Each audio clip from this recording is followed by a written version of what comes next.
Good afternoon, ladies and gentlemen. It's my privilege to be with you today as your MC and moderator for the 75th Philippine Mining Club Luncheon. This is the first Philippine Mining Luncheon this year, and as you can see, we have a full house. I think this reflects the renewed excitement about the mining industry. And for that, I think we all should give ourselves a round of applause.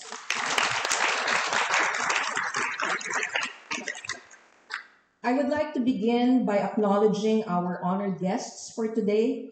First, the Secretary of the Department of Environment and Natural Resources, Secretary Maria Antonia Liulo Laizaga.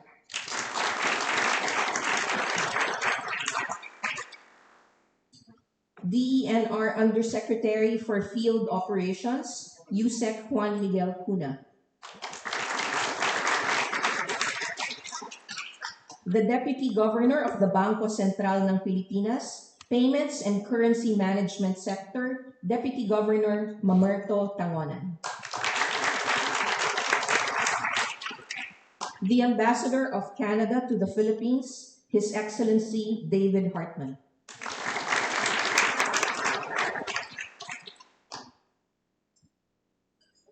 Former Secretary of Foreign Affairs, Ambassador Delia Domingo Albert. From the Australian Embassy, First Secretary Alfredo Guevara. MGB Director Danilo Uiking and all our friends from the MGB. To our esteemed guests from the government, the mining industry, professional and non-government organizations, the academe and members of the Philippine Mining Club, a very warm welcome to all of you. I would also like to note that today, March 8th, is International Women's Day, and I'm very happy to see the number of women in the audience. As you may know, the theme of this year's celebration for Women's Day is Inspire Inclusion. It is therefore auspicious that our mining luncheon is being held on Women's Day because we expect to have not only productive and insightful discussions on the mining industry, it is also an opportunity for us to recognize and celebrate the valuable contributions of women to the mining industry, both locally and globally. So before we proceed, just a few reminders. For those who need certificates of attendance, you may request them from Ms. Joan Falcotella. Her email address is joan@philippineminingclub.com. And I'm sure you're all eager to ask questions, but we will hold the Q&A after all the presentations later. So before we break for lunch, we will have our usual stock watch. And for this, allow me to introduce our stock watch speaker. Mr. Sandy Gillis worked as a stockbroker, and he also has taught finance and investments at the De La Salle University Graduate School of Business. In the last 10 years, he has conducted talks on investor education for the Philippine Stock Exchange and for First Metro Securities. He is now a director of Angion Advisors, a consultancy firm for capital raising and portfolio construction. Good afternoon, everyone. I am Alexander Gillis, and this is the Stock Watch for OceanaGold for the Philippine Mining Club. I recommend that you visit their website where they have a tab called Investor Center with plenty of information about the company operations and the financial results, as well as the share of stock. The stock is traded in Toronto, Canada. The name of the exchange is Toronto Stock Exchange, nicknamed TSX. And the nickname for the stock, or the stock code, also known as ticker, is OGC. The stock traded recently at $2.78. Here's a sample price chart for the past 3 months, where the share price was $2.3 in November of 2023, and by the end of February, it was $2.78. Just by clicking on the boxes on the upper left, you can change the view to the 1-year chart, the 5-year chart, or the 20-year chart. So I recommend you do that and click on and see how the stock price progressed over time. Just as a review, the share price multiplied by the number of shares outstanding will give you the market capitalization or market value of the company shares. The number of shares outstanding seldom changes, but the share price tends to change every day. So it's worth it to monitor on the website or on a broker app how my investment is faring. The website gives you additional information about latest on company news and financial results, as well as basic info on company shares outstanding, for example, and other financial details like level of cash or debt. So that's important to be able to see the financial situation of the company and its prospects. Now, just as a review, how do shares of stock come about? And why do companies issue shares of stock? Number two, why do individuals buy shares of stock? To answer both the questions, let's look at how all companies in the world need capital in order to operate and to grow. One way to raise capital is to borrow money. You can borrow money from a bank or from individuals, whoever is able to lend at that point in time. Companies can also raise capital by selling shares in the business. And if you buy a share in the business, you would be entitled to a share in the profits. Now, money from a bank is normally called a loan, where you pay interest every so often, and then you eventually return the principal after a set number of years. Money borrowed from an individual could also be a loan, a straight loan, but you can also borrow it in the form of a bond. You say bond because I bind myself to promise to pay you 5% a year and to return the money at the end of this number of years. Now, a bond is a piece of paper that can be traded. So let's say that you lent money to a borrower, and then you're collecting interest from the borrower. You can sell that bond for the same money that you used to buy it with. For example, if it's $1,000 bond, you can sell it to someone for $1,000 as well, or at a different price. If it's a very in-demand bond, maybe a higher price. And then that other person who buys the bond from you will be the one to collect the interest from then on. Now, going to the shares of stock, if you buy a share, then you're entitled to a share in the profits and also a vote in the deliberations of the company as to what to do this year. And the name of that monetary share in the profits is cash dividends. An example of cash dividends is the company might announce that every shareholder will get this year $1 for every share that you own. It's also entirely possible that the share price of the will be rising. The price of the share rises, and as a consequence, the value of your investment also rises. So that's double good news. Cash dividends and a rising share price, that's also known as a capital gain or capital appreciation. If operations go well in general for all companies, then usually the shares and profits would also go well, and then the share price should correspondingly rise. So you can see this usually in the long term because over a period of months, prices can go up and down depending on the willingness of the buyers and the sellers to transact.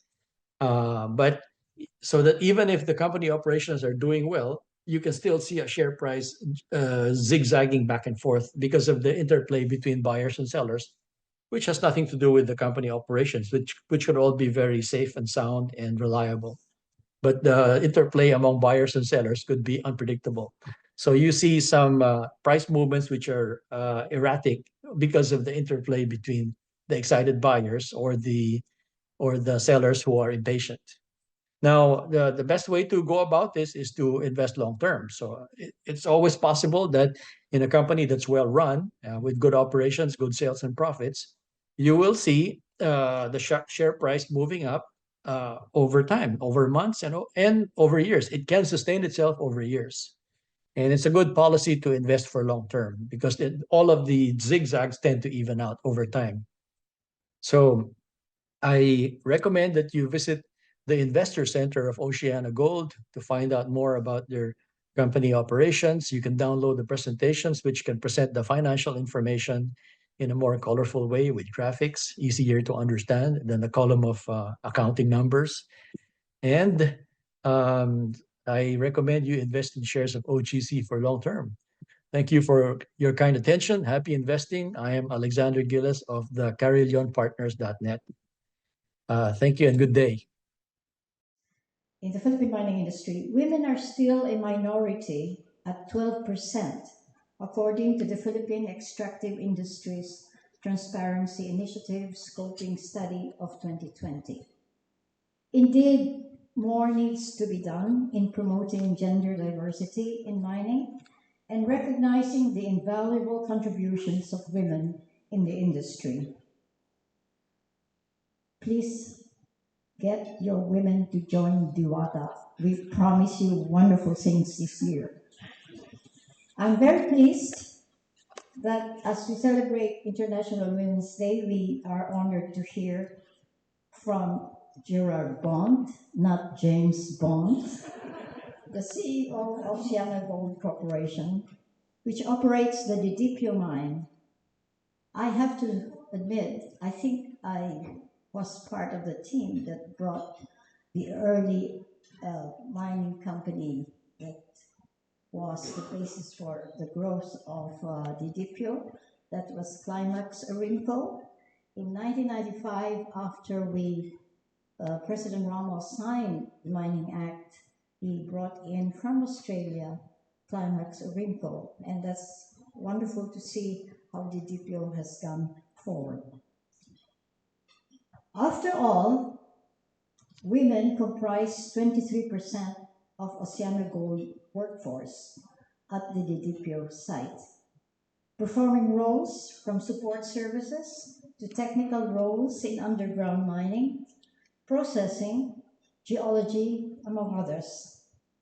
I remember on my first visit to see a fantastic, and this to me is a picture of mining in the Philippines, a tiny lady called Marcela Avalos, driving the biggest truck you can imagine.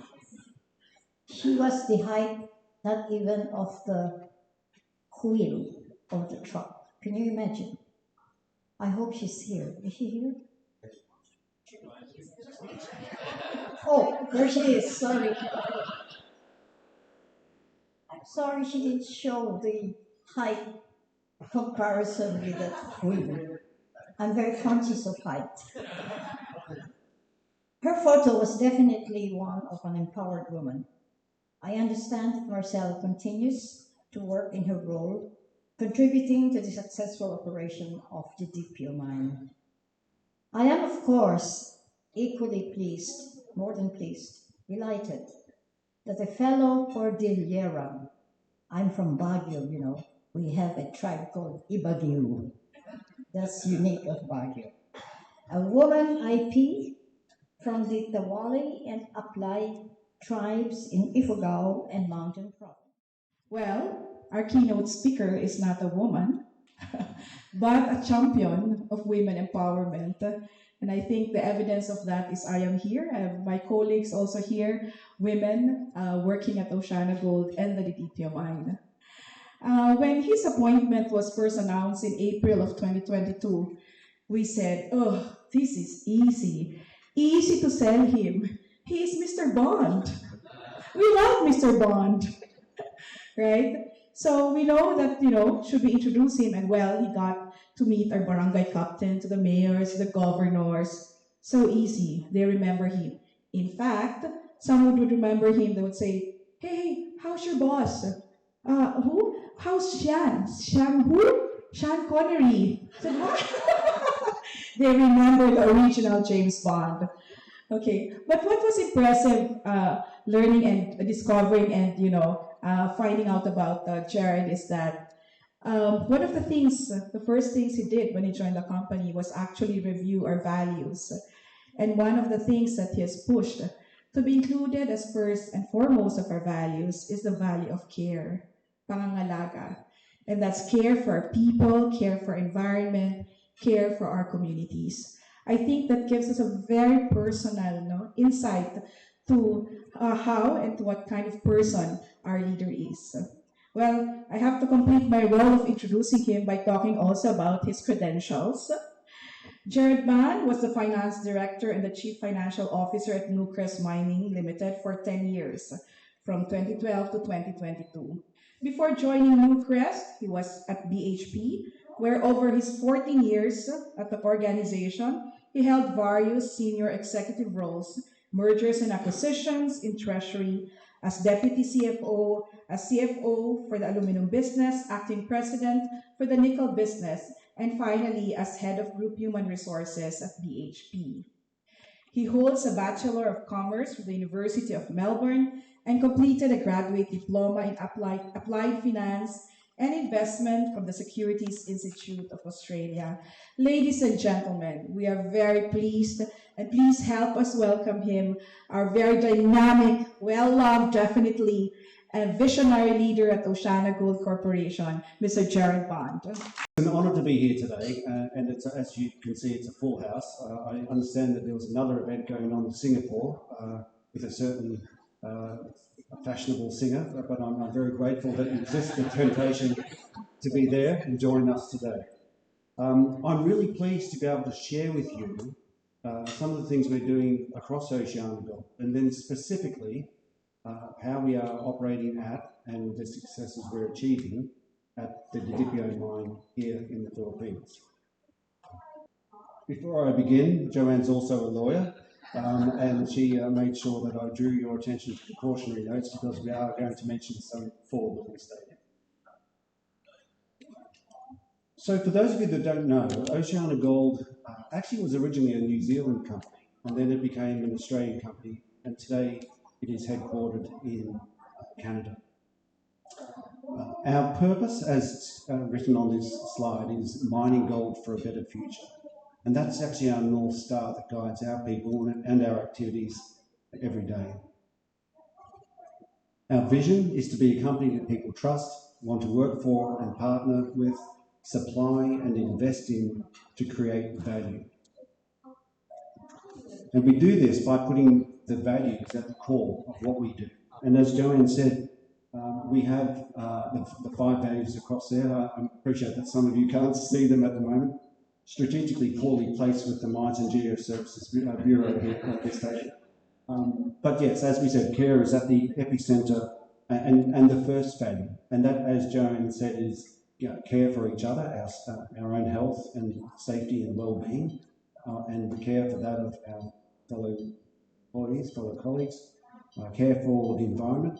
It really resonates with all of our people, particularly when, as is the case at the Didipio mine, 44% of our workforce comes from the township of Didipio. So you can be sure that they care for the environment and then care for local communities.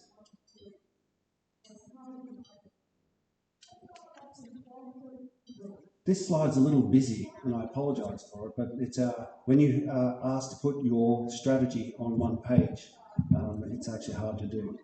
But our strategy as an objective seeks to create a higher value of OceanaGold. We think that when we create a higher value for the company, that positions us best to benefit all stakeholders associated with and touched by the company. We have 5 pillars, that's across the top, and under each pillar you'll see a number of tactics to allow us to achieve that objective. And then underneath each of the tactics, you'll see some measures which go towards showing how we're succeeding against each of those pillars. The first pillar is the most basic part of what we do, and that is to ensure we operate safely and responsibly to deliver the most amount of gold at the lowest cost so as to maximise the financial benefit of the whole activity. This ensures that we're a profitable business. It ensures that we are able to pay wages and salaries. It ensures that we can pay our taxes, support local communities, and then reinvest in the business to help it grow and extend its life, such that all of those benefits of our activity can extend for as long as possible. Doing this requires people, and the second pillar there, you can see, is about creating a culture of inclusion and a winning culture. That has that added centerpiece care. So a caring and inclusive culture that allows us to be best positioned to win. And inclusion for us is about making sure that everybody who comes to work has a sense of belonging and a sense of feeling that they can contribute. So we do a lot of work to make sure that everybody is feeling like they can contribute.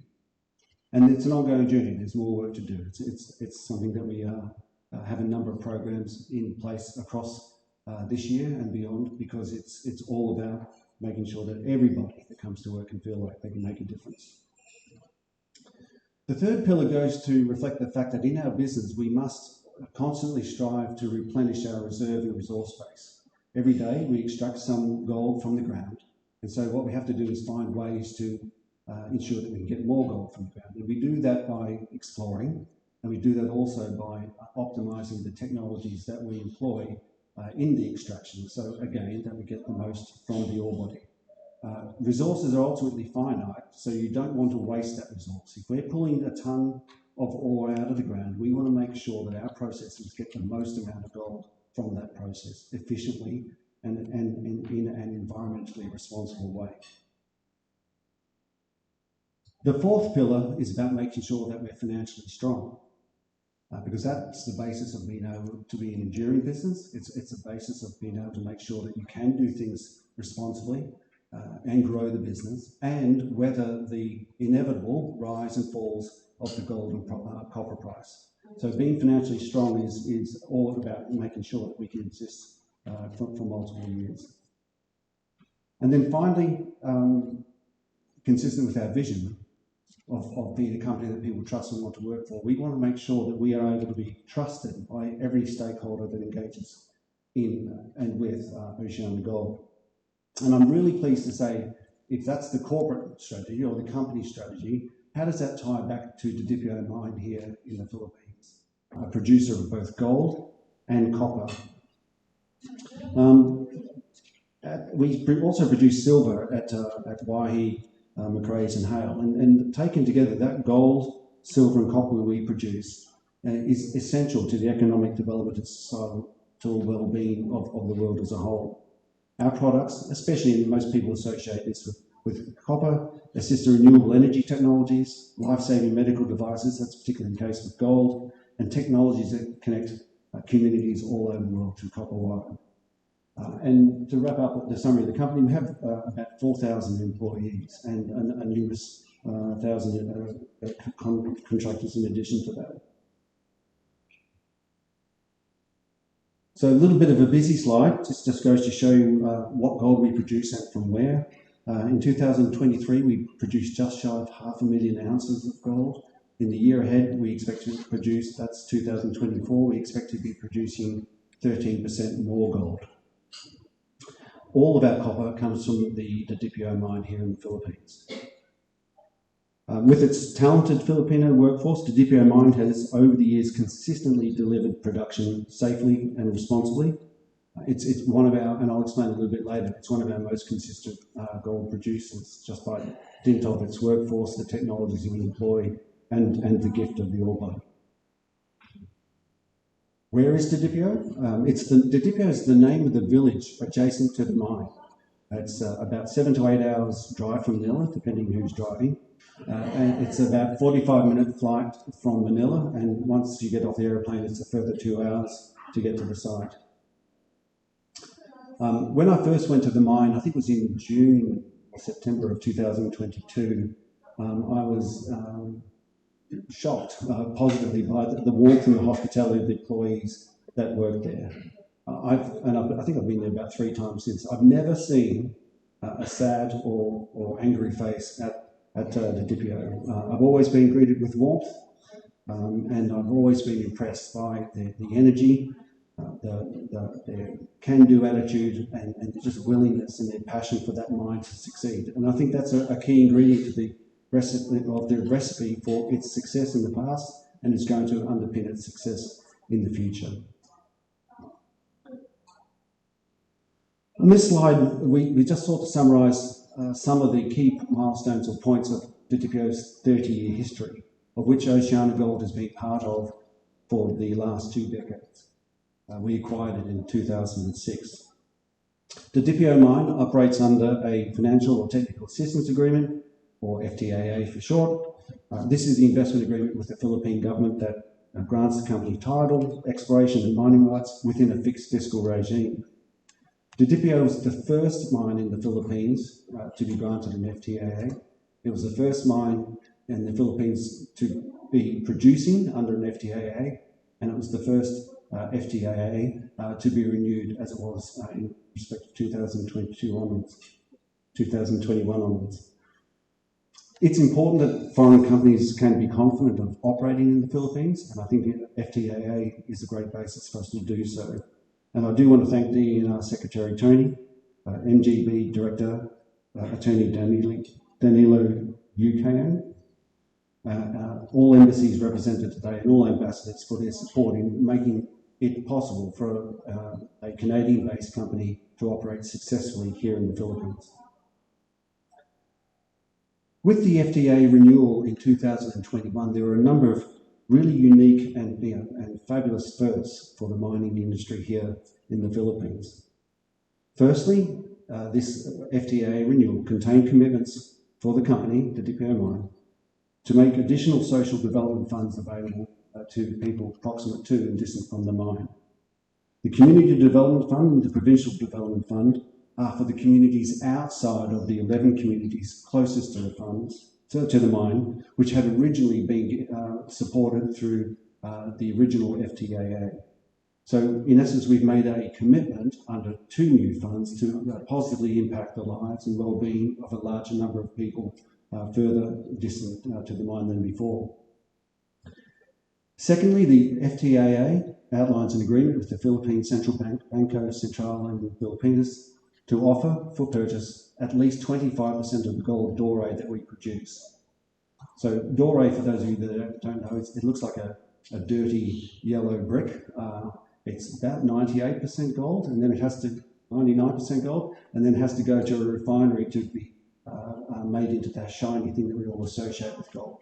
And so we were pleased to be able to enter into that agreement with the Philippine Central Bank. And third, our listing on the Philippine Stock Exchange. We have already filed OceanaGold Philippine Inc. That's the company that owns the Didipio mine. We filed its registration statement with the SEC and the listing application with the Philippine Stock Exchange in order to list 20% of the common shares of OceanaGold Philippines onto the Philippines Stock Exchange. About 17,000 people. The area now shaded in purple, blue and green are the areas that are now benefiting from those 2 new funds. And that's a population of 700,000 people. Mining responsibly is essential for us to achieve our vision of being a partner of choice. At the Didipio, we have designed the mine to be very much within a compact footprint. We have an area, a permitted area, but we've only disturbed 34% of that area. And of that disturbed area, we've already rehabilitated 13%. On the top left, there's a paste plant, the first and only automated paste plant in the Philippines. What it does, as part of our process, we produce tailings. It takes those tailings and it mixes with cement. And that paste plant then injects that cement into the voids that we create from our mining activity. So that ensures 2 things. One, that we don't have to put excessive tailings into an open tailings dam, but 2, it fills the void and it keeps the ground stable after the mining activity. The tailings storage facility is there on the top right. It is a downstream tailings dam. That is the most robustly constructed dam you can do in our industry. It was built and is operated and monitored to Philippines regulations and also to the highest international standards.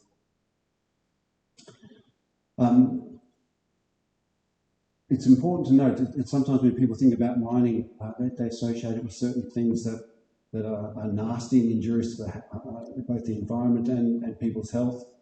Typically, that's a reference to cyanide and mercury. Just to call out, we use neither of those in our process. We use grinding and flotation processes with water. So just to make it clear, no mercury, no cyanide used at the Didipio mine. And then on the topic of water, the water treatment plant, what that does is reduce the amount of suspended solids in the water as a result of the process. We typically extract water from that tailings dam that has been deposited there. We put that water through the water treatment plant and back into the process of extracting gold. So a high level of water recycling. If we have any water left over that is surplus to needs, we do put it back into the waterways, and the water that comes out of that water treatment plant is cleaner than the water that is in the waterway prior to us putting it in. So that's the quality and cost and commitment associated with being an environmentally responsible producer.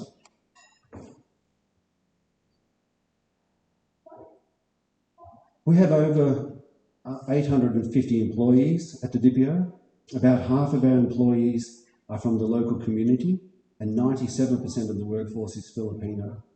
We have a further 1,000 contractors that support the activities of the site, and almost all of them are Filipino.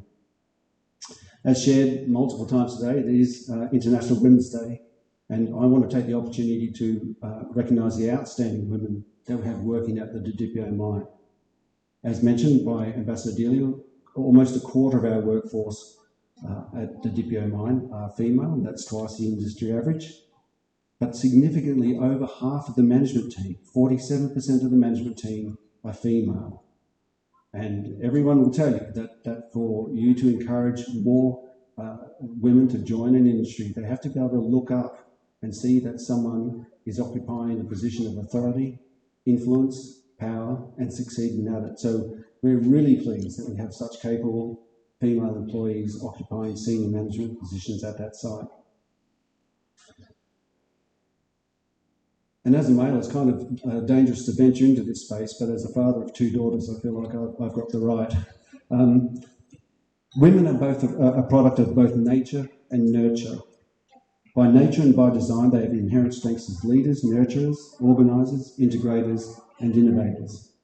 And OceanaGold and the Didipio mine specifically are very much focused on creating the environment and enabling a culture that ensures that everybody can come to work, thrive, get to the top, and succeed once they get there. I'm really proud of the fact that we have so many women doing that at the Didipio mine today.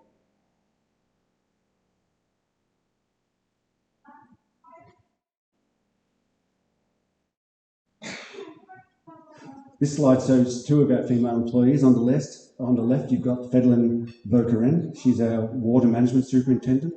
She manages a large team. And then Marcella, who's been well introduced already by the ambassador, is also one of our female haul truck drivers. But importantly, more than being just employees of the mine, making their mark in the mining industry and showing what's possible, they're also mothers who are helping to shape future generations of Filipinos. We're only able to convert the ore in the ground through the efforts of people. So it's like a magic pudding. You take some out, and then it's still growing. That's one of the best gold mines that you can have. Across the bottom, that's copper, and you can see it has much the same pattern. How does that happen? Exploration.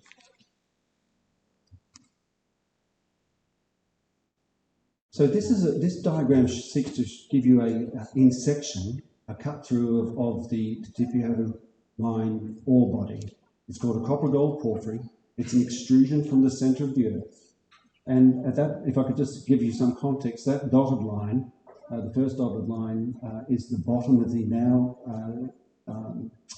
completed open pit. And every one of those dotted lines that you see below is 200 metres below that. So in the blue represents the highest level of confidence of resource that we have. The green is the next level of confidence of resource, and the yellow is inferred material.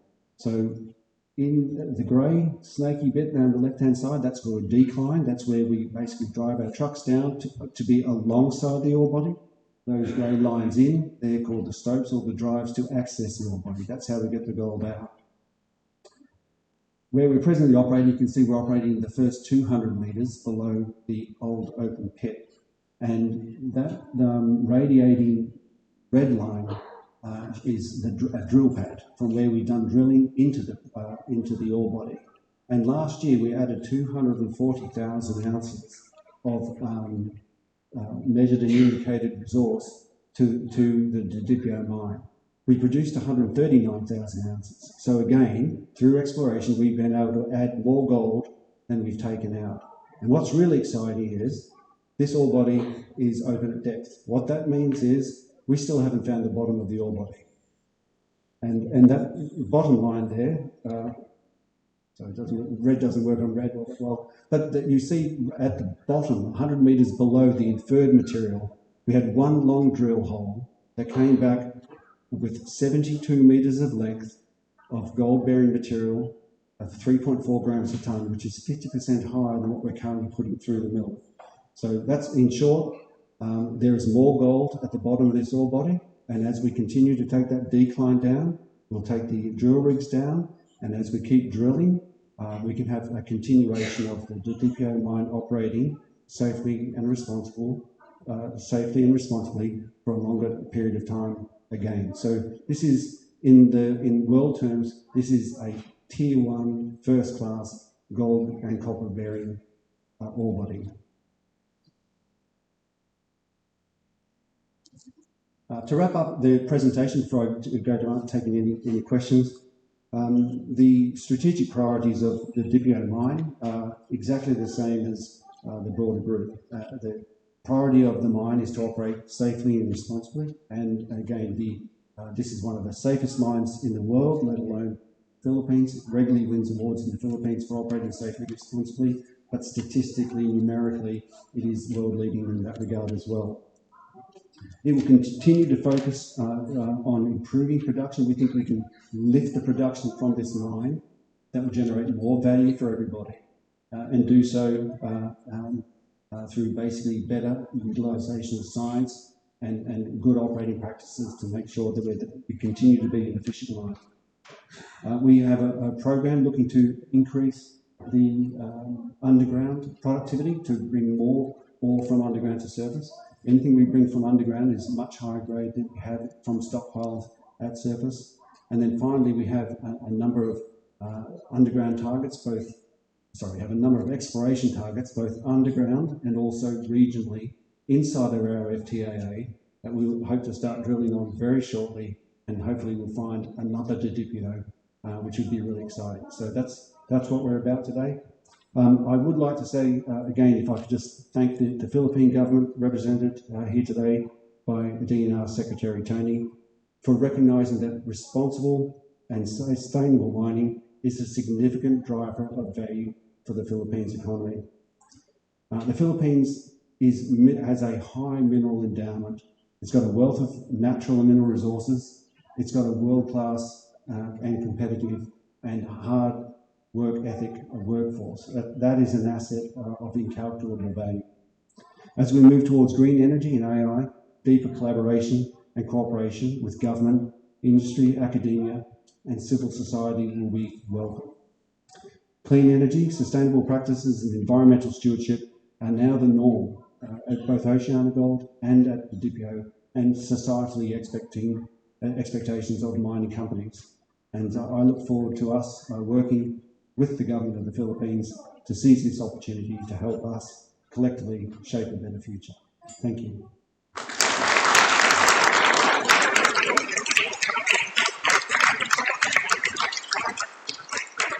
Sorry, I forgot the most important part. Mabuhay at salamat po. What are some of the notable differences that you've seen in the Philippines and from the deep expertise of OceanaGold in other countries? What do you bring? Look, I mentioned one of the things that's particularly unique about operating here in the Philippines, and that is a human energy, a passion, a desire, a willingness to work hard, an appreciation for the job. And I've got to say, not everywhere is that the case.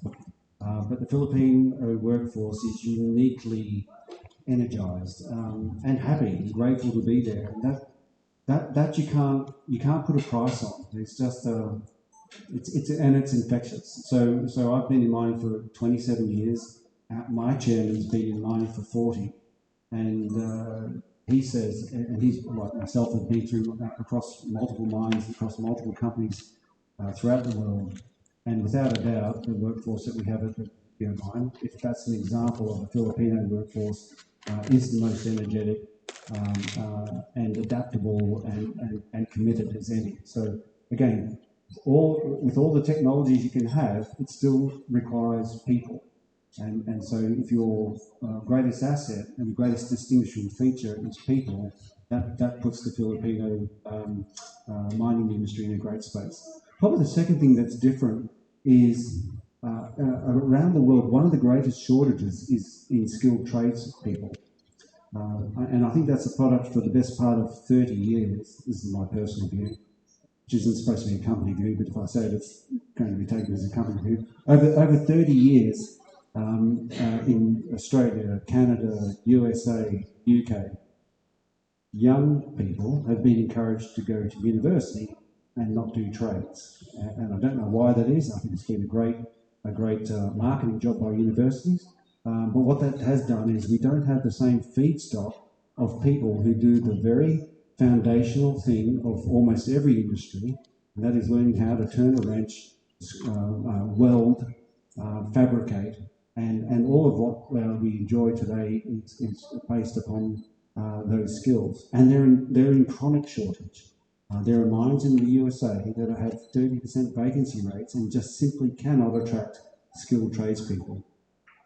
For reasons that I don't want to explore too much because I don't want to stop it, in the Philippines there is a deep inventory of people that have skilled trades experience, and it's an expertise. They're not very good with the electrics, but they can find the light switch. So that ability to have skilled tradespeople who it's a gift. I mean, I used to, in my previous company, when you were doing a major shutdown, contractors would go to the Philippines to get the skilled tradespeople to be certain of getting a shutdown of a big complex plant done on time and done well. The quality of work done is elite. So that's what I think is different. I forgot the second half of the question because I gave you such a long answer to the first part. Yes, I think the second part of the question was, given the expertise of OceanaGold throughout the world, is there something in terms of best practices that you would like to share with our audience? Short answer is yes. I think we have in our leadership team at multiple levels of management people that work in multiple mines around the world. The Chief Operating Officer for the Asia Pacific, Peter Sharp, who is here today and accountable for the Didipio mine's performance, has worked globally and in multiple mines, underground, open pit, with incredible complexity. And what people like Peter bring when they've seen things that work in other places is a fresh idea and insights that allow a mine like Didipio to apply latest thinking quickly. So the best way to do the things the best way possible is to learn from others who have tried and failed. So what we allow by the Didipio mine, by being a part of a larger group, is an acceleration of the best technologies, the best thinking, the best way of doing things. And that, again, goes right back to the first pillar of making sure that a resource that is such a good one as the Didipio mine, we can mine safely, responsibly, and get the most amount of gold out to create the most amount of... We had 5 conditions. We've satisfied 4 of them. The only condition remaining is to list at least 10% of the shares of OceanaGold Philippines onto the Philippine Stock Exchange. We're in the process of doing that now. The Philippine Stock Exchange said, well, the government said at least 10%, but to be listed on the Philippine Stock Exchange, you need at least 20%. So we're putting 20%, which is twice the amount that was asked for by the government, of shares of OceanaGold Philippines Inc., which holds the the Didipio mine. We're in the process of effecting that listing at this moment. And then once that's done, we expect that will be done within the next few months, then all conditions of the FTAA renewal will be satisfied. Thank you, sir. Thank you very much. While we're waiting for more questions from the audience, I'd like to ask about the future plans of OceanaGold. Are there any plans to further expand your operations? Yes, and we talk about growth both organic and inorganic. Organic growth is when you can grow the reserves and resources of your existing operations, and inorganic is when you, in essence, go explore somewhere else and or buy. So organically, We have some fabulous options internally at the Waihi mine in New Zealand. It is one of the world's best underdeveloped ore bodies. It has a resource, I should say, of over 1 million ounces at 16 grams a tonne. The Didipio mine's 1.4 grams per tonne. So if you think of what 16 grams per tonne could do, that is a really exciting ore body. So that's something that we're studying now. We'd hope to bring into existence in the next 5 years or so. Near the Didipio mine, there's some land that we've recently signed access agreements with the local communities, landowners, and the barangay called Napatan. And Napatan is somewhere we hope to get the drill rigs on very shortly. It has been an area that has been mined by artisanal miners in the past, and the samples from the rock that was left behind showed that really high grades of gold and copper. What we want to do is get the drill rigs on to see just how big this prospect could be. So that's 9 kilometres away from the Didipio mine. So if we drilled successfully there, that would be a great addition in terms of growth. And then inorganically, we have a strengthening balance sheet. We have a desire to grow. We have the support of our shareholders to grow, and we have a desire to add 1 or 2 other assets into our portfolio. That's wonderful. I really just wonder what it means the lights have been constantly going off and on. As you've shared, OceanaGold Philippines holds the first FTAA. It has been the first to operate, and it's first to be renewed as well. And your fiscal regime is unique in that there is a 60-40 sharing. Would you mind telling us if you have started paying the government share? Yes, we have. We started accruing in September of last year, and we will make our first payment in April this year, next month. That payment will be $20 million US. That's a serious amount of money. So the FTAA has worked. The FTAA was designed to allow a company or encourage a company to come in, put all the risk capital out to develop the mine, and over a period of time get that risk capital back through profits. But then once that risk capital has been earned back, and we achieved that point in September of last year, there's in essence a top-up tax to make sure that the government of the Philippines gets an additional amount that ensures the total value of the mine accrues 60% to the people of the Philippines and 40% to the developer. And yes, so for a 6-month period, $20 million will be paid next April. We will continue to accrue additional government share payments over the remainder of this year, and in April of next year we'll make another payment. So you accrue quarterly, you pay annually. As a member of the World Gold Council, and the World Gold Council comprises must be 40 member companies of the largest gold companies globally, many of whom are also members of the ICMM and other bodies and the like. And what we did a decade ago was establish what's called the Responsible Gold Mining Principles, and that has something like 7 or 8 pillars encompassing environmental, social, labour law, and the like, and having prescriptive requirements of what good looks like, what is the minimum standard, and we all signed up to that. And my signature is actually on that 2012 document. And over the past few years, we've now completed our first assurance of whether we are compliant with that, and I'm pleased to say that we are compliant with those. One of the challenges in our industry, and it's not unique to the mining industry, that there are multiple standards. So you've got ICMM, Coppermark, the Canadian Authority, and so forth. And what the World Gold Council and all those bodies are presently looking at is, can we actually settle on one standard instead of having multiple standards? Having one standard, because we all have the same intent. Everybody wants to do things the right way, but we just have to make sure that there is the best way. And I'm confident, and as I sat in a meeting with the World Gold Council 2 weeks ago, and we're confident that it'll take time because you've got different bodies, and the people who are most resistant to the changes are usually employed by those bodies. We want to get those bodies to agree on the one way. And we're confident that the standard that we operate to under the World Gold Mining, Responsible Gold Mining Principles will allow us to operate in line with the best of the industry's global expectations.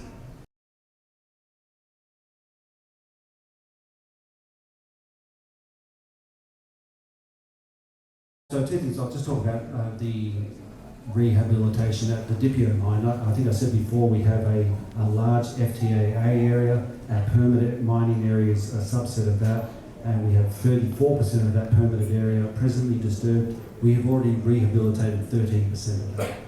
So I think the best rehabilitation occurs as you are mining, and that's what we look to do in all of our operations, and it's certainly occurring at the Dipio mine.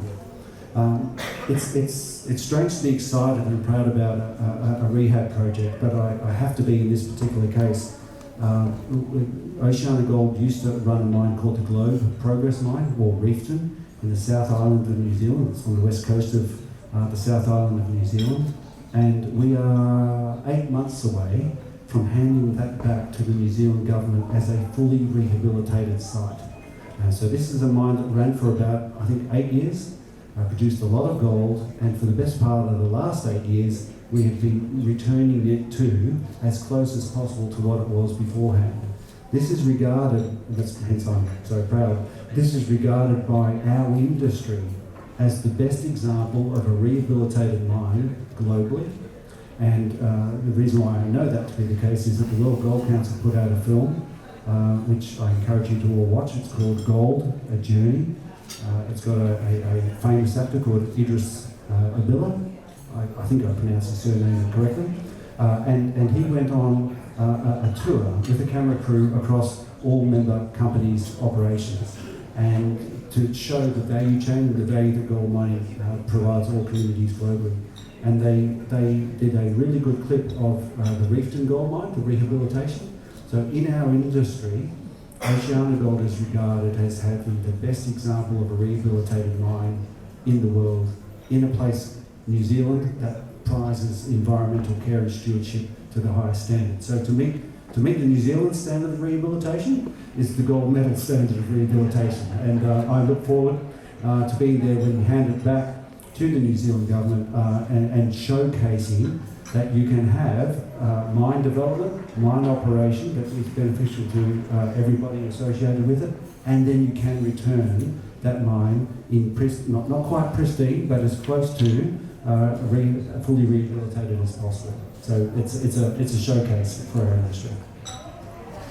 That's very encouraging for us here who need that kind of example.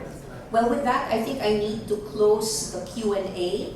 And again, thank you very much, Gerard, for sharing your insights with us. And definitely strong and responsive collaboration between governments, mining companies, communities, the advocates for the environment. These are all essential to developing and implementing sustainable mining. Thank you so much. Thank you.